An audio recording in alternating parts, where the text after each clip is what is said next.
Créer plutôt que de jeter, c'est la démarche de l'association Recyclard Auvergne. Ses membres détournent des objets qui étaient initialement destinés à la poubelle. Ils les customisent avant de les exposer cet été à Clermont-Ferrand. Sandrine Montero, René Thévenot.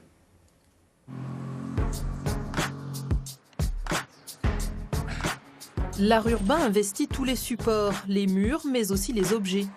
Touareg est éducateur en région parisienne. Le temps d'une résidence, le graffeur laisse libre cours à son imagination.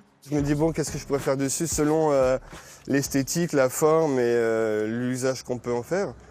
Et puis, bon, comme c'est une étagère, en fait, je me suis dit, ça pourrait très bien correspondre à un meuble d'adolescent.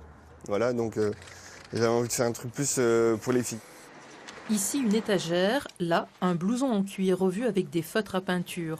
Boca est venu lui aussi passer 3 jours à Clermont. Une veste comme ça, bon, à la base, elle n'a rien de très extraordinaire. Elle a déjà été utilisée pendant sûrement une dizaine d'années.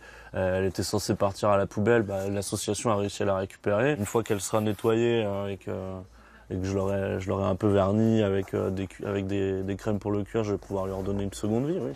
Réparer, customiser, transformer, à l'initiative de ce projet Recyclard Auvergne, une association née en 2015 qui travaille en partenariat avec une ressourcerie clermontoise. En fait, c'est très simple, le concept est les artistes viennent, ils choisissent un objet à la ressourcerie et c'est eux qui vont le customiser en fonction de leurs disciplines artistiques parce qu'on ne fait pas que du graphe. La structure prépare sa prochaine exposition estivale, le Walk Trip 2017. Du 5 juillet au 5 septembre, 80 objets seront présentés dans une quarantaine de lieux en ville, bars, restos, salons de tatouage ou librairies, pour sensibiliser le public à l'art du recyclage.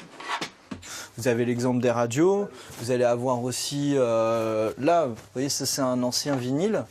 Le vinyle, on lui a mis derrière un système pour réussir à l'utiliser comme horloge. Et ça a été réalisé en pin stripping, qui est une discipline de peinture californienne. Pour financer en partie l'organisation de cette 3e édition, l'association a fait appel au financement participatif. Elle espère ainsi récolter 2 000 €.